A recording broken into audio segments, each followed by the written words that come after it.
more than 100 unique styles of beer, each with their own set of ingredients, process, guidelines, history, and experience. If you're a beer lover, an industry leader, or somewhere in between, a better knowledge of beer style will improve your life and your work.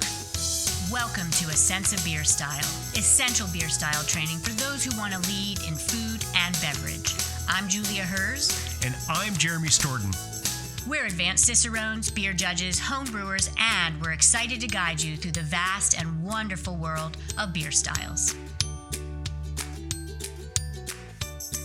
Welcome back, everyone. It's Jeremy and Julia here, and today we're going to talk about, in my estimation, one of these most mystifying beers from a sense of the way that it's brewed and the ingredients that they put in it. But yet, it should be a completely different beer, but it is drinkable and it is lovely and wonderful, and it's just pure magic of how they pull that off. Because I don't think I could come anywhere close homebrewing. And of course, I'm talking about Schwarzbier, the German black lager. I've got pasta in my brain right now. I must be hungry.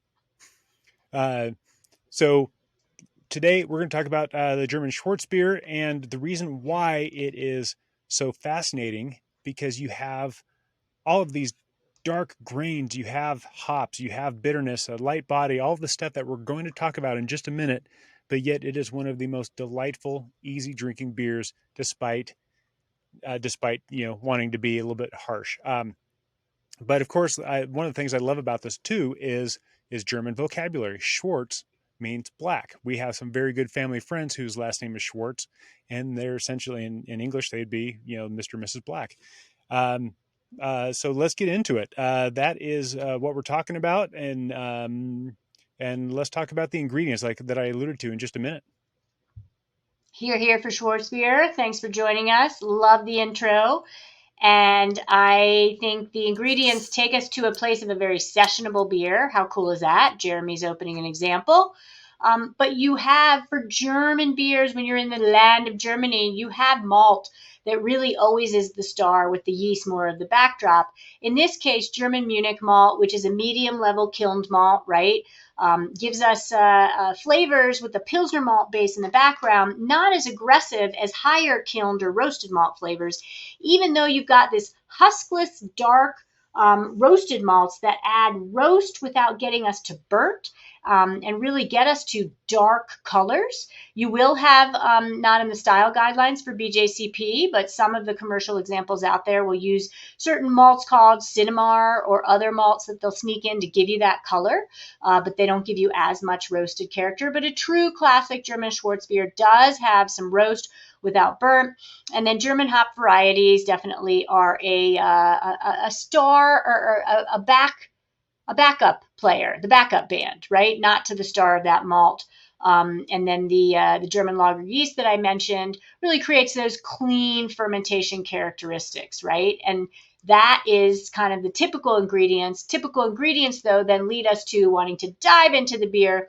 What, Jeremy, appearance-wise, are you wanting to overview for our fine listeners? So this is the fun thing, because it is called a Schwarzbier. It is a black beer, not the Italian, the German black lager.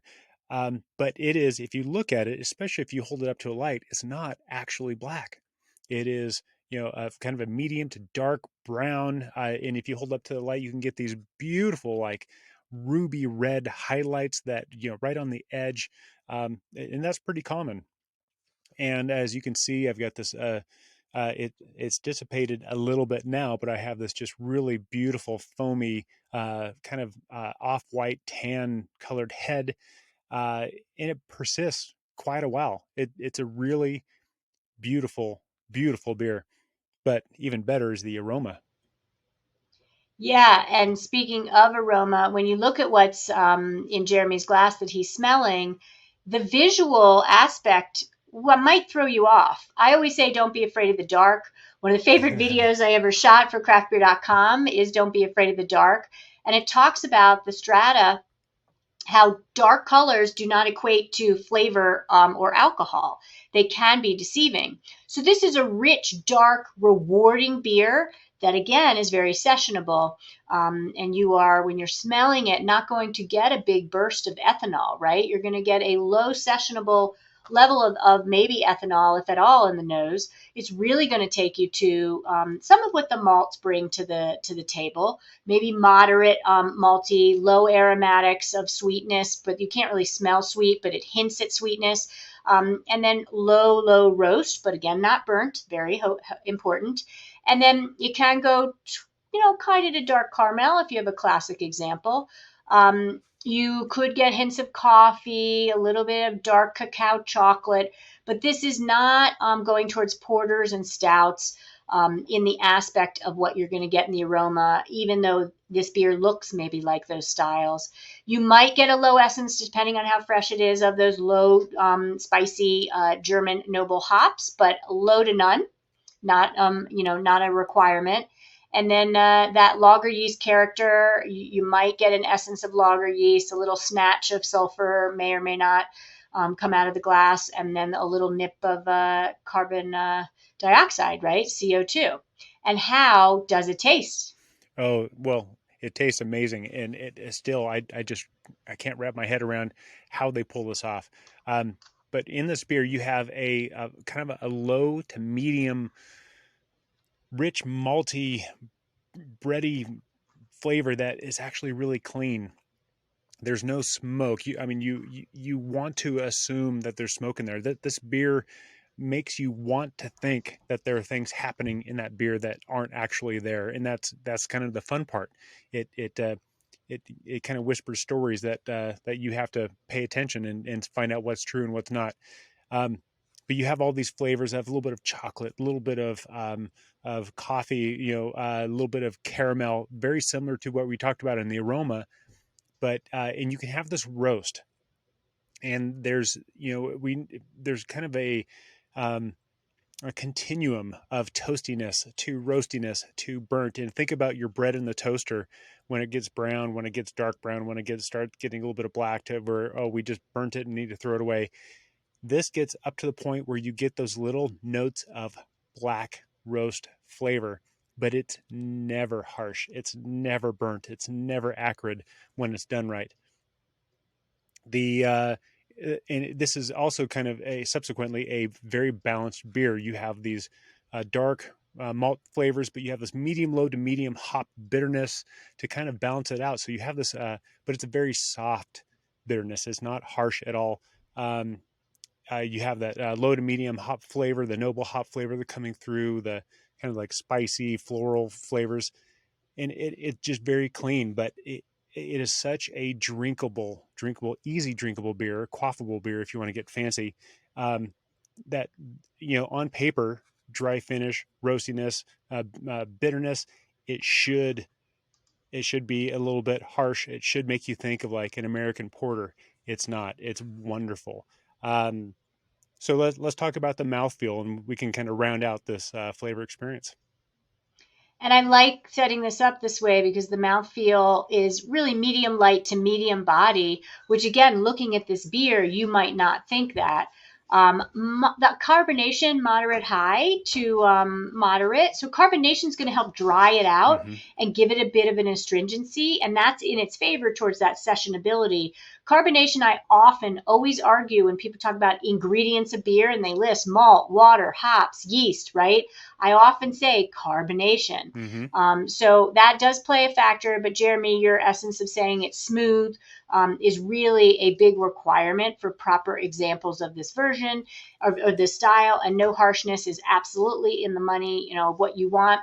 And no harshness really kind of gets that astringency. You would tend to think from dark malts that are roasted, you do get an astringency. Astringency means tannins, polyphenols, biting on the end of that banana peel or sucking on a tea bag or a tea cup that's steeped too long with the tea bag.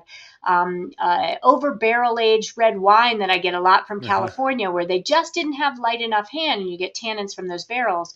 Well, roasted malt can certainly bring tannins to the table. And so the proper Schwarzbier is not going to have that essence. And that's why they talk about in the characteristic ingredients, huskless dark roasted malts, because you're removing the chance for a lot of that astringency by removing the husks from that malt. And with that, I love the kind of the ladder of thinking when you play the game of what beer style example is this compared to that. Jeremy, what style comparisons would you have in the mix when you're, blind tasting a Schwarzbier compared to its brothers and sister styles? Yeah, and so its closest cousin or brother and sister, in my mind, would be that Munich Dunkel. Munich Dunkel is darker, has a lot of wonderful malt-driven esters in there. This one, the Schwarzbier is going to be very much like that Munich Dunkel, but it's going to be darker in color. It's going to be darker in flavor, if you know what I mean. Less caramel and toasty and nutty. It's going to be more of that kind of toastier, roastier end of the spectrum, but it's drier on the palate. People think, you mentioned this earlier, Julia, people think darker beers have got to be, chewy. This is not chewy. It's actually kind of dry and easy drinking. But there's that noticeable maltiness that kind of drives the style. You've got the hops in there to balance it out. That's what makes it very similar to a Dunkel, but it's just a little bit on the darker end of the spectrum.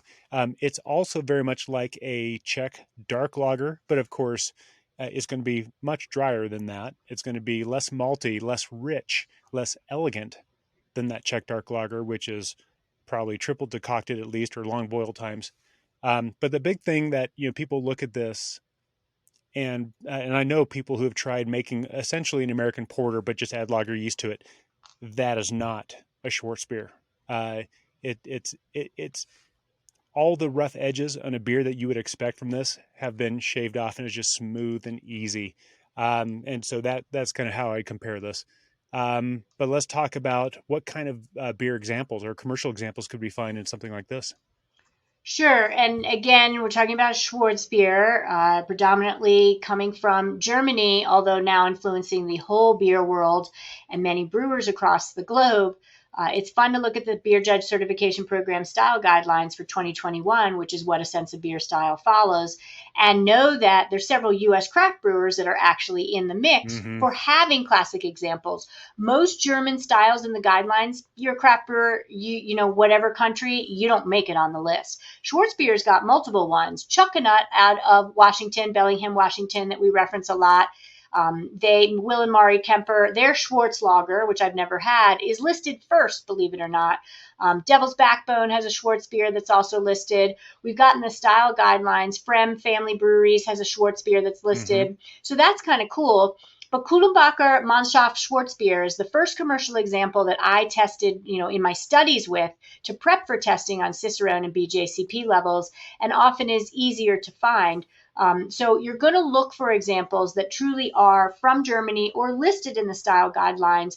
And the ones listed in the style guidelines, you can usually find one or two at the better beer providers.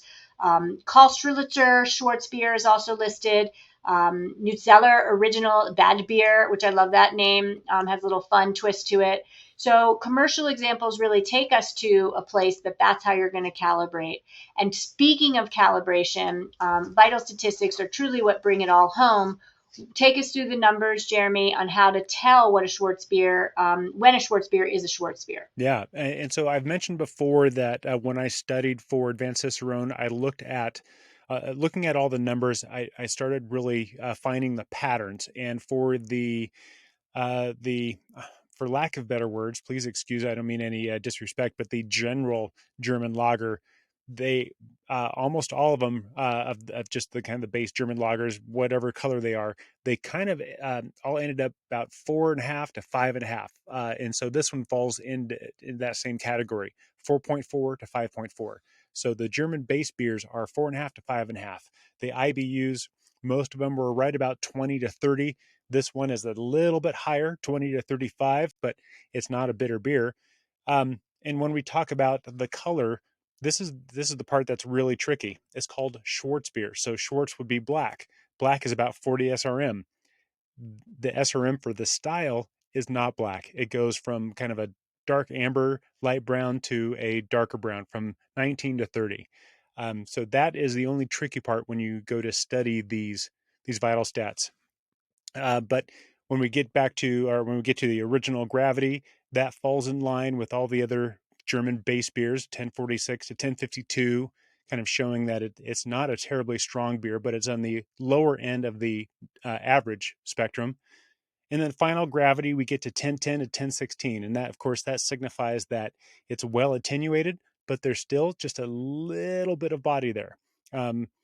So this beer also ends up being kind of dry, but has a little bit of body. And those are two different things just on the finish and just how it finishes. But the body of it has kind of that moderate body displayed by 1010 to 1016. And we did talk about the carbonation at medium to medium high on this one. All of these things, kind of a little bit drier finish, a medium body, a medium to medium high carbonation, all the stuff should take it to a harsher beer experience. But of course, I can't say this enough. It is such a delightful, mystifying thing. But let's talk about the glassware that we would drink this beer in if we were going to do it right. Right. And I would say that a German Pilsner Flute could be a hybrid version. Jeremy's got an example of a Willy Becker glass. And you've got different producers having different shapes of glassware. This is because it's sessionable, a glass that's not meant to concentrate the flavors. You're going to probably do best with a glass like the Pilsner Flute or the Willy Becker that flares out a little bit. That basically just keeps it more sessionable, allows the CO2 to volatilize out, and has us not filling up as much from the carbonation that is helping dry it out. And doesn't concentrate the aromatics, but more so allows us to have all the aromatics coming out of the glass and going to the back of our mouth where our retronasal passages are. Mm-hmm. And then I would also, at serving temperature, I am not a big 38-degree Fahrenheit lady. If you look at my beer fridge, right, we're both there. My beer fridge is set at 42. That means by the time I pour it into the glass, which then it warms it up, and then I drink it, we're at 45 degrees Fahrenheit. And that's where I would suggest having that. You're going to then get an essence of some of those roasted malts and the Munich malt and really have a little better chance to get some of those volatile aromas that just would be more hidden the colder the beer is, right? Yeah, absolutely. I totally agree. About 45 is perfect just to let the flavors come out and express themselves a little bit better. Yeah. And so pairing suggestions, Jeremy, start the bidding. Suggestions, I'm going to avoid saying tacos once again. For something like this, I would love something like a Cajun jambalaya or like a blackened swordfish done on the grill. I would love to see how the subtle roastiness of this beer plays with some of that smoky blackened flavor. I think there'd be a little cancellation effect, but in a very, very good way. I think it would help bring out some of the flavors of the swordfish, the flavors of the malt, and really delight that. For dessert, I don't know what just made me think of this, but I would love to do something along the lines of like fried plantains with a little bit of rum flambéed and just kind of see how this plays, see if there's some roast flavors that help balance that abundance of sweetness from that standpoint. You totally have me going on that, but I'll up the game one more. I would like those plantains dried and then char grilled. So we get a little bit more of that flavor and echo to some of the low level roast in that beer. Yeah. Fried won't give us that aspect. So I want a little bit of char on something that maybe is a little burnt, but then it doesn't make the beer seem burnt. But it finds its way to that malt. That's good stuff. Yeah. It's just kind of fun to, and if it doesn't work, you know what happens? Nothing. You go and try again until you find something that's a home run. You change out the beer for the food, or you change out the food for the beer. There's always options in pairing. And I would put it, I think, I would love to see this beer, which is so clean and so smooth and a little bit dry, but yet residual sugar with that 1010 to 1016 final gravity. I'd like to see some earthiness brought to the equation. So maybe a mushroom strudel, mushroom stroganoff. I want to see it with not some pungent mushrooms, but like medium to lower level intensity mushrooms. And I think that would really play well with those malts. That's on my mind. And then it's kind of a medium level stinky cheese. Maybe put it with a goat cheese and see if it makes it more gamey, or sheep cheese, or if it actually helps round it out and soften it out. I like the aspect of thinking about this with cow's milk, too. So some mozzarella, but it might get washed out. It might wash out the mozzarella, but it's because it's a delicate enough beer. I don't want to put it with too high intensity cheeses. Yeah, I think something a wash rind, very, very, very funky would be a little too much. And you got me thinking about other cheeses like a raclette or something like that you expect to find in these alpine areas. That would just be beautiful with this. But there's a million things we could say about this beer. Most importantly, I want to say it is much easier drinking than most people expect. I think I've mentioned that 101 times now during just this short Stylecast, but I absolutely mean it. Please go find one and enjoy it and study it and learn it, and find out what food pairs with this. I'd love to hear what you guys pair with this and what really worked for you. Yeah, a beer that is balanced in its roasted malt, balanced in its back end hop bitterness, a little bit drier because of the bite of carbonation. Never harsh, very sessionable. Go seek and find. And that's it for this episode of Schwarzbier from A Sense of Beer Style. Thanks for listening. Yeah, cheers. Thank you for listening to A Sense of Beer Style, the essential beer style training for those who want to lead in food and beverage. With advanced Cicerones, me, Julia, and me, Jeremy. Tune into the next episode as we continue exploring the world of beer styles and what to make of them. We encourage you to listen to the prepisodes to build your foundation and better understand beer styles. And before the next episode, I'd like to ask you to review the show and let us know what you'd like featured in upcoming episodes. Until next time, here's to you and your sense of beer style. Thank you for listening. Cheers.